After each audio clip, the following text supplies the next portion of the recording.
I'm going to make sure my phone's off. Hi, this is Jenny Paxson, and this is our Diverse Abilities Dialogue, and we're doing a supplementary part to it on camp abilities with Lauren Lieberman.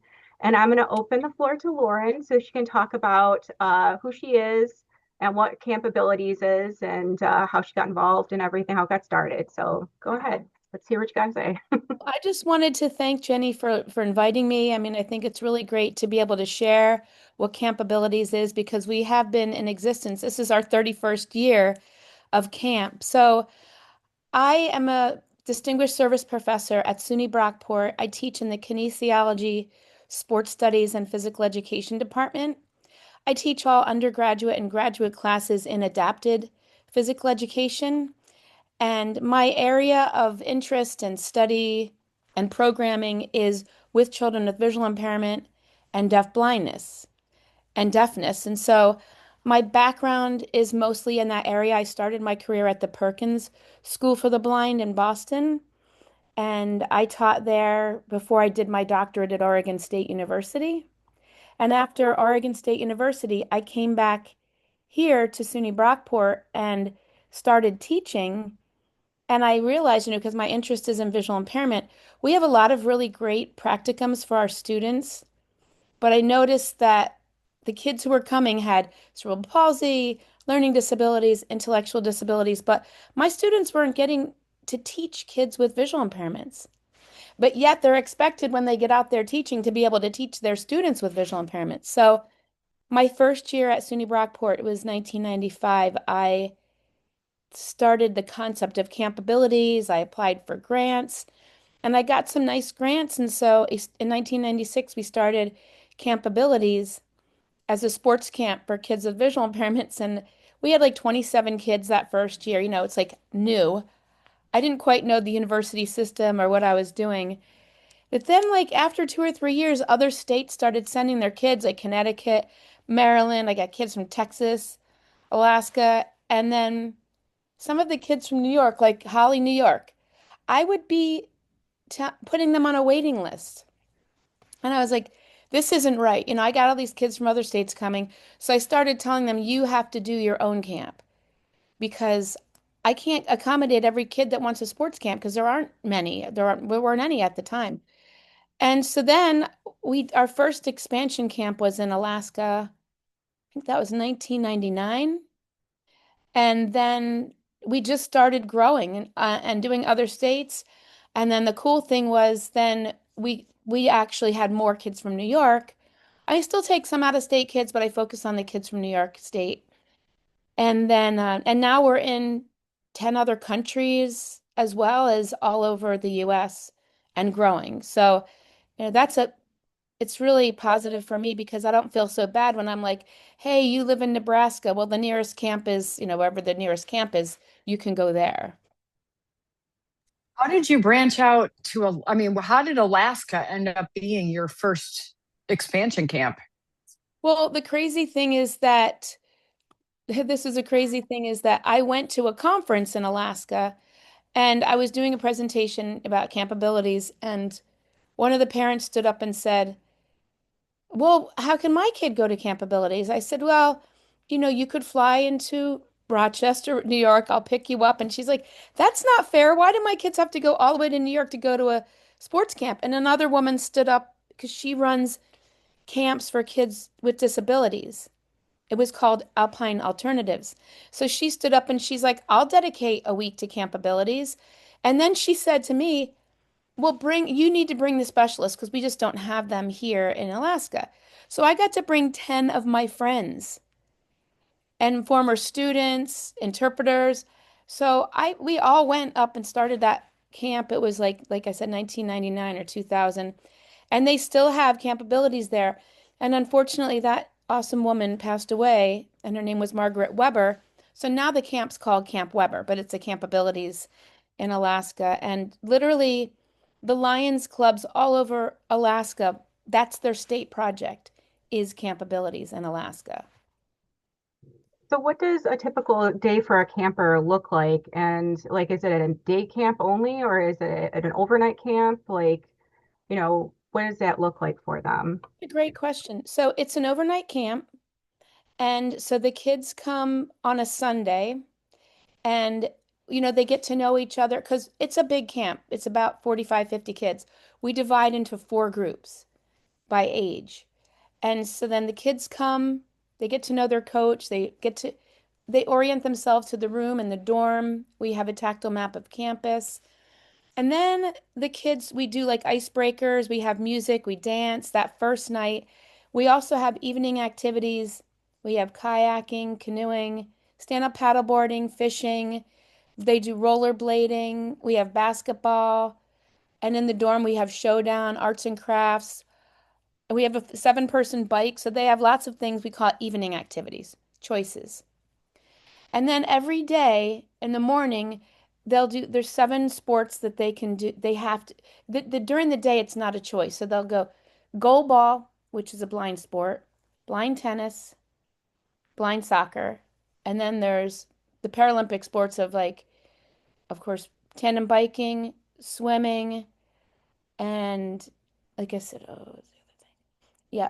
And those other sports, and they're all Paralympic sports, right? And then, oh, and I said goal ball. Then in the evening, they have those evening activities. So they rotate around those sports. So, like the four sports in the morning, they might do two of those in the morning and then two in the afternoon. They do get to swim every day, though. They swim every day. What is the age range that like we're starting age and then like what age does it go up to? How much Yeah, does it cost and like, starts at, that kind of thing. sure. I'm going to get a book I wanted to show you. So the age range is 9 to 19 years old, and they just have to have a visual impairment just such that they have a vision teacher. Okay. So they have to have a vision teacher in order to be able to access camp abilities.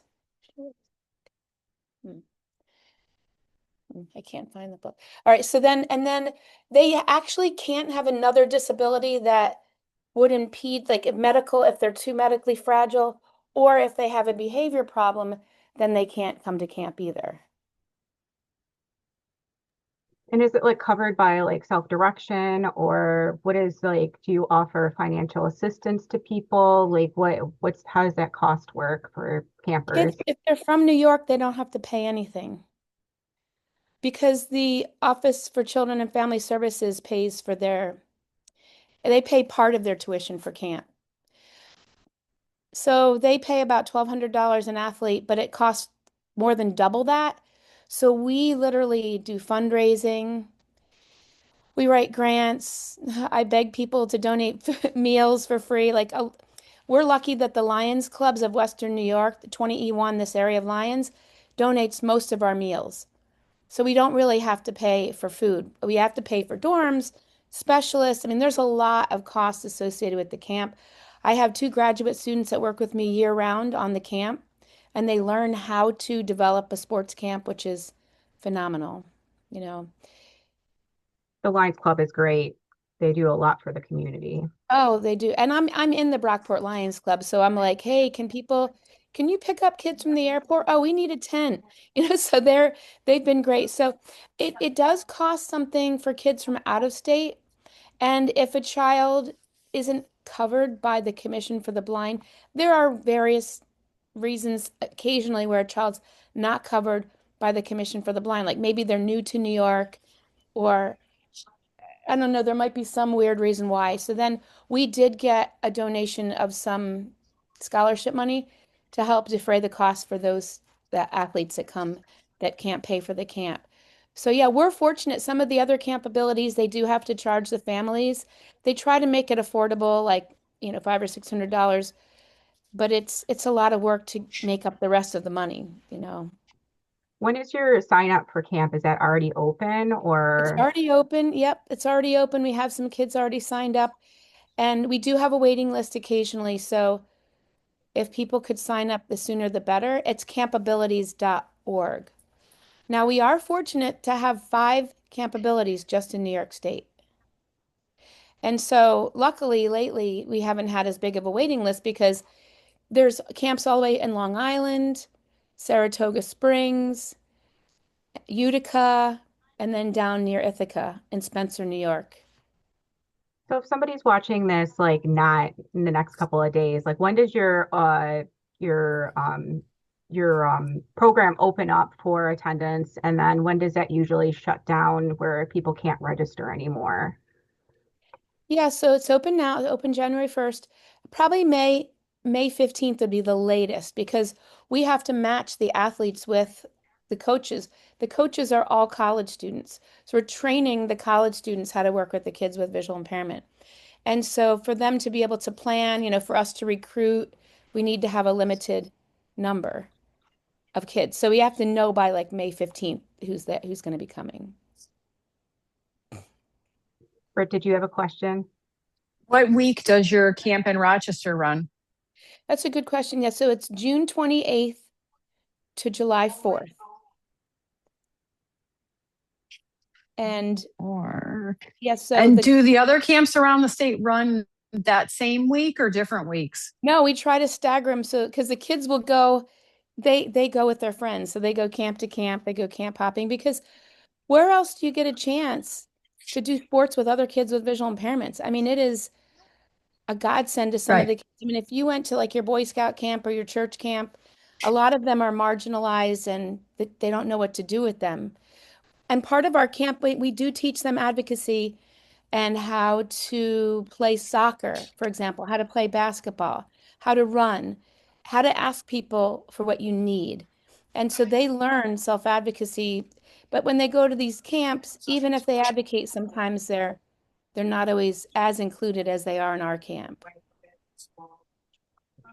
So you're talking about where the diagnosis has to be that they're blind or visually impaired. Do you have you don't have campers that like have behavior issues or like have other stuff that you might have to like assist the camper with? Yeah, I mean, we do have some kids with cerebral palsy or some autism or intellectual disability for sure. It just can't interfere with their ability to be in a group. Like, if we have somebody that kicks or bites or scratches, we can't have that person because, you're in a tight-knit group. If it's raining or if it's too sunny, you're standing under a tent, you have to kind of get close to each other. If we have a kicker or a hair puller, that's not going to be safe. Kim always likes to ask, and she's not here, so I'll ask the question. That a lot of parents have issues with toileting. Do the children have to be potty trained, or because I know 9 years old is, typically people would be, but I'll just ask the question because I know Kim would want to. Predominantly toilet trained. We have had kids who we've had to wake up in the middle of the night a couple times. That's their only issue, and that's fine. It's just we have two nurses, for 45 kids and all the coaches. So we can't have kids with too many medical needs. And, we're happy to help kids with tying their shoes or matching their clothes or if they need some help buttoning or zipping. But that's part of camp is you're predominantly independent, but we're going to push you to get you the rest of the way. No, you're tying your own shoes. Here, let's figure out how do you zip up your zipper. And we send kids home so much more independent than when they come. You're going to brush your own hair, so it is fun because we have all these checklists, for the kids to show the parents what they've learned. And we're like, okay, don't take your child by the shoulders and drive them around. They can walk by themselves with their cane. Just watch them. And I mean, I've had parents cry and say, I have been trying to get him to do this for the last 2 years and him being away for a week. But also seeing other kids their age being so independent is empowering. Wait, you got your own food and you're cutting your food up yourself?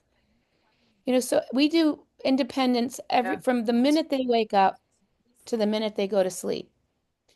And so if it takes them a few more minutes to get down to the pool or to put their clothes in their locker, we let them take those few minutes because independence is part of our goals.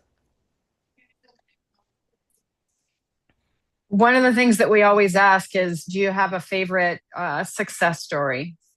Oh my God, so many. I so I bet. yeah, I mean, I have two of my former campers are now on the U.S. blind ice hockey team.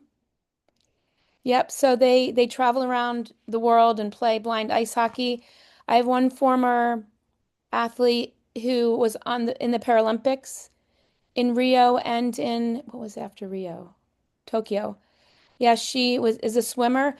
In high school, she had no idea how good she was because against sighted people, she was good, but not high level. When we compared her times to other 14-year-olds with a visual impairment, other girls, she blew it out of the water. So we encouraged them to train, and she ended up in the Paralympics twice. And then I have another athlete, and he's now a blind fencer. And he was on TV, and now he's coming to, we have a mini camp. We also run mini camps during the year, like 1 day camps to train our students and to help the kids stay connected. And Braden's coming back and teaching fencing to the kids when he is here. So yeah, I mean, I have so many success stories and kids who were so dependent or didn't have any friends and they came to camp and now they're like best friends. They talk every day.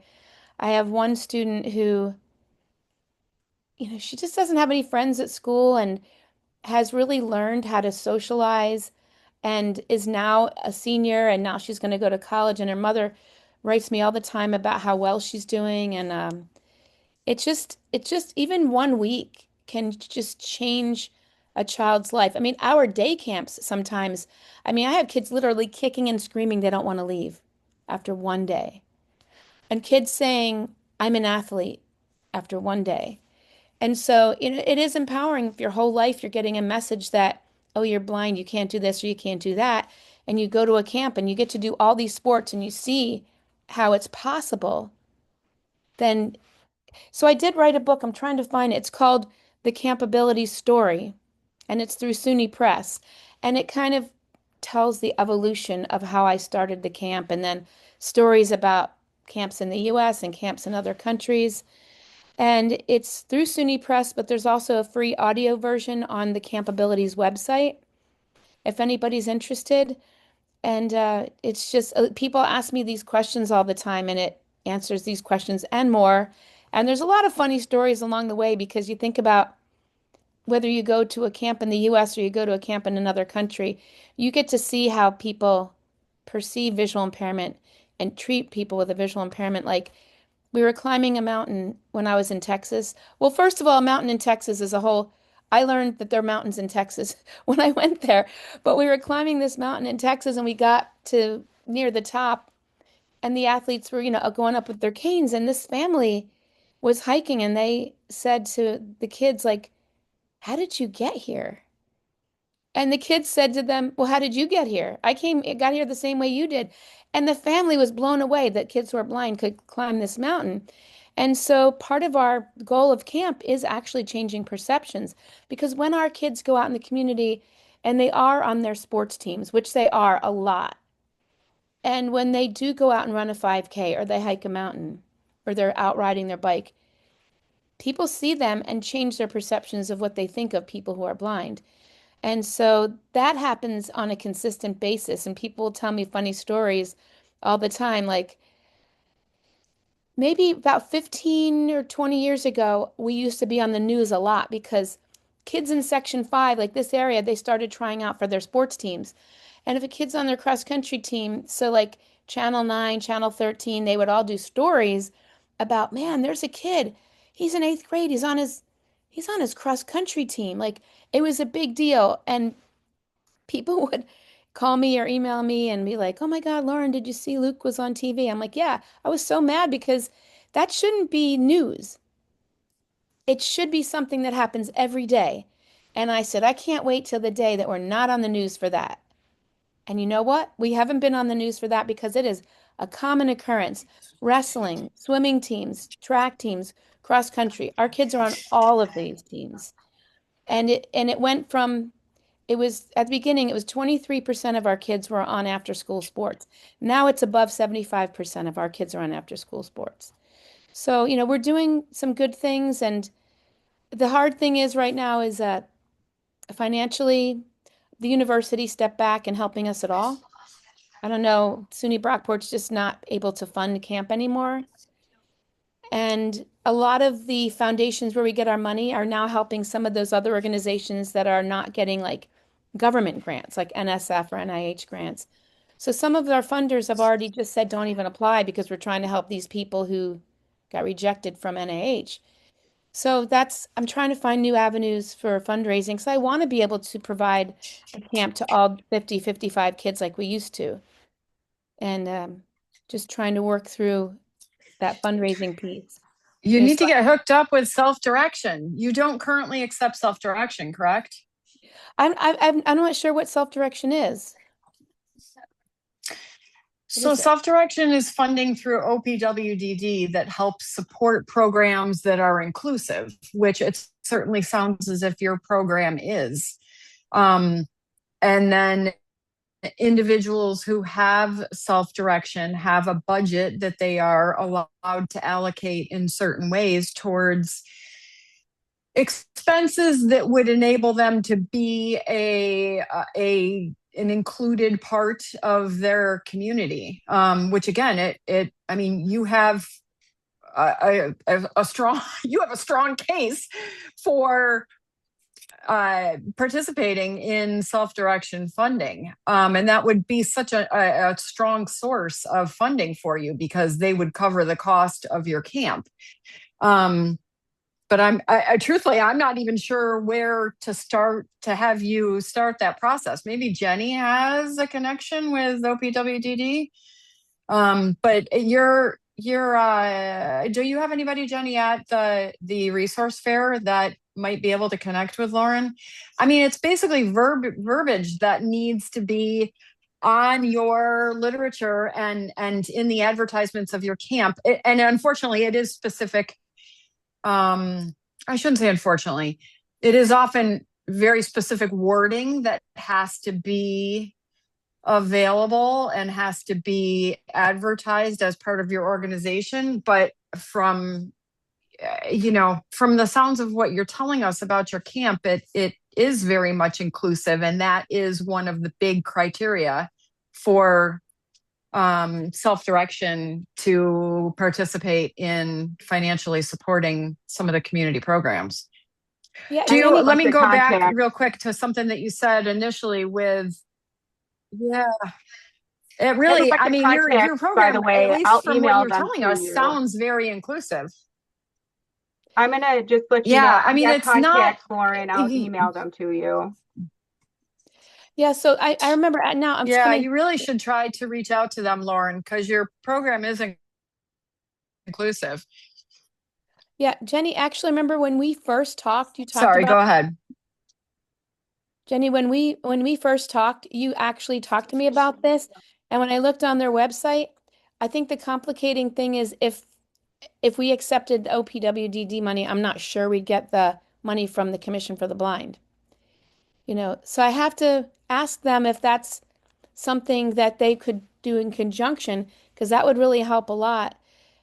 And yes, so our camp isn't necessarily like when you think of inclusive, you think of kids with visual impairment and their peers, but it's inclusive in the sense that they can do every single sport and they learn how to advocate for themselves when they leave camp, which is something they will not learn in any other camp. And I have gone to camp abilities where they do let the kids without visual impairments come. And the hard thing is the kids get so caught up in like the soccer or the running that oftentimes they just run away. And it's like, we have to remind them we're not here for you. We're here for the kids with visual impairment. Yes, you're on the balance beam and you're jumping on the trampoline. Well, what about your partner? They're just standing there. So it's hard to make the kids with the sighted kids slow down enough to include the kids with visual impairments in that sense. And I've even had parents come and they're taking pictures of their kids they're without visual impairment and they lost the perspective of why we have the camp. And I like the kids to shine. The kids finally get all the attention on them.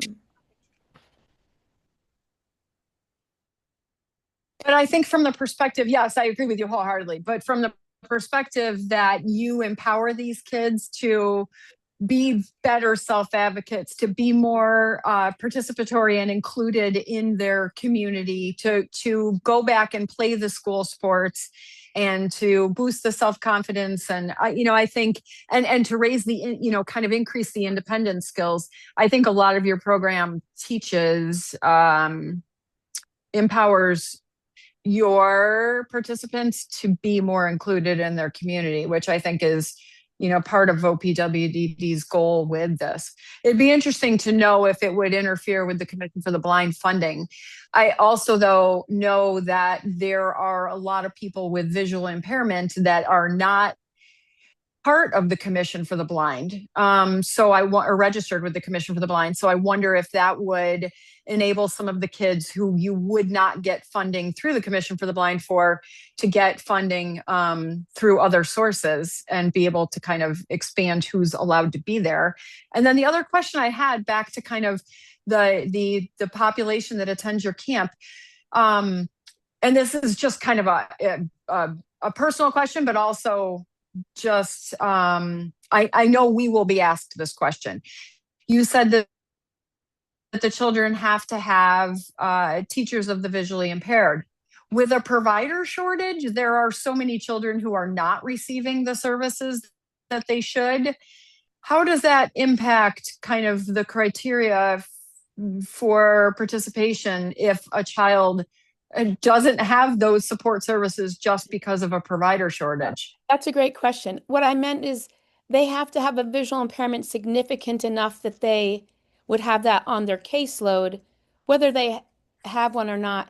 Because if a Right. child has Yeah. low vision, but interestingly, so there's in our field, we label it by the blind sport category. So it's B1 is totally blind, B2 is low vision, B3 is legally blind, and B4 is just, I think I would call that low vision again. But like there's kids who are just visually impaired and they can get along fine. They're independent, but I find that often those are the kids who slip through the cracks because it looks like they're more sighted than they are. And so when we have kids that are low vision and they don't necessarily have a vision person, I still would take them because I feel like they're the ones who, whether it's a peripheral vision issue or an acuity issue or distance, you're missing some things. And if your ophthalmologist says that you have a vision issue, let's figure out how to help you be involved in sports. And so we do have some kids in that higher category, like B4, that we ensure that they can come in some way.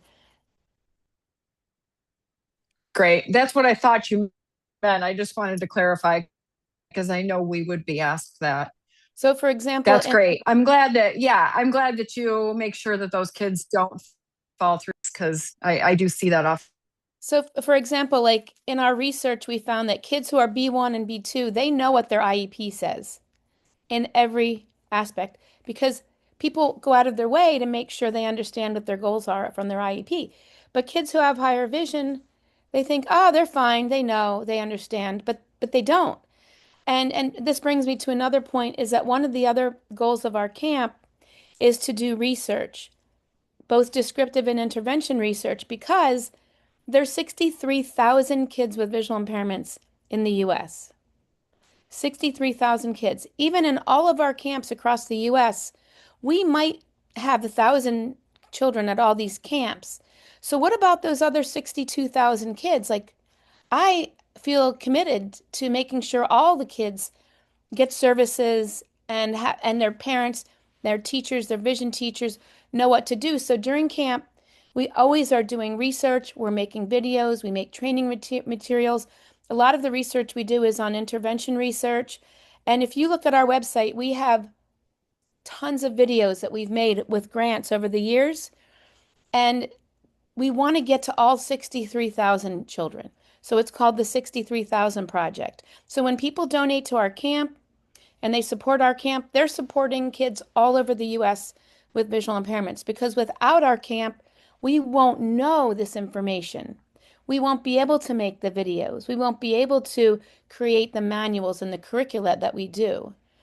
And so people come from all over the world with us to help us collect data, create and write articles, and then also get grants to develop the training materials. So it's called the 63,000 Project. So I tell, like our Lions Club didn't even know. I said, well, when you help camp, you're helping kids beyond just that 1 week. And so that's good for people to understand that. That's awesome. Unfortunately, so many things are data driven. So it's great that you're collecting that. What, if there are parents who might be a little bit hesitant to send their child away to, a week long overnight camp, what kinds of supports do you have in place for the campers? Like, do you have kind of a typical ratio that you shoot for supports to children or participants? What kind of supports are in place that might kind of reassure a parent that because I think it's scary for, to send your child away specifically for the first time. What supports do you have in place for the kids? So, first of all, we have a day called Camp Can Do, which is its own camp. It's one day, it's like later on in the camp. It's one day where parents who have kids from anywhere from 4 to 16, if they haven't come to camp before and you're nervous to send them to camp, they can come for that one day. And that's perfect. And then we have had a few parents where they're nervous, the child's nervous. They stayed in a hotel up the street. So the child came during the day, slept at the hotel at night. By the third night, she was staying in the dorm. She didn't want to leave. And so the parents are like, okay, you're good. All right, I'll see you on Saturday. And then also our ratio is 1-to-1. I mean, our kids are not left out of anybody's sights ever. And in the dorms, this is how we've had it. We're getting a new dorm this year. I think it's still the same way. You walk in and there's a lounge area, and then there's two bedrooms. One bedroom is two beds with the coaches, and one bedroom is two beds with the campers, the athletes. And so they're right there to watch them, but then they can giggle and be silly and stay up as late as they, well, you know. And so they do share a bathroom, but they're all together. And the kids are never alone with their coach. And so that's kind of our model. And then we also have two, like I said, two nurses. We have floaters in each group. So if a child might need a 2-to-1 at any point, or if the coach needs to go to the bathroom or go to the bank or something, that other person jumps in and works with them.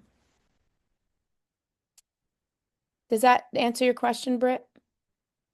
But Camp Can Do, so if you think about it, Camp Can Do then is July 2nd. It's that Thursday. And that's always fun. We get the little cute ones. They come to camp and then their parents are, walk around with them and they have like they're paired up with one of the other athletes so the athlete can kind of tell them this is how we play goal ball. This is how we do track and field. And then when they come to camp, then they know some people. Well, the other thing too is we also Yeah. have Is the registration for that on the Capabilities website too? actually Camp Can Do is not. We just have the Camp Can Do kids just email us, tell us they're coming, and then we just make a Okay. email list and tell them what to bring. And it's always a fun day when we have the little ones with us. But like I said, we also have our day camps. One we Where have do you host your camps? SUNY Brockport. Okay. Like I said, we also have our 1-day camps where we take younger kids. Like February 20th, we have an all-day camp. It's from 9 to 3. We're doing ice skating, gymnastics, and fencing, and then some fitness.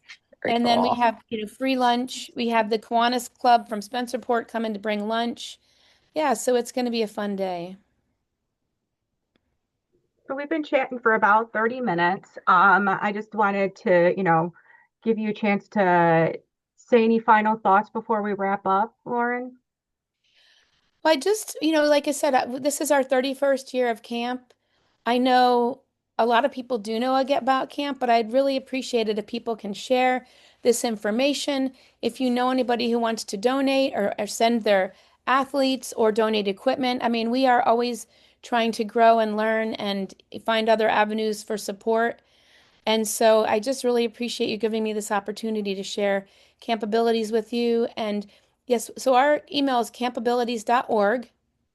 And you can we also have campabilitiesworld.com because we have camps all over the world. And we just gave out 8 grants to camps all over the US from Campabilities World.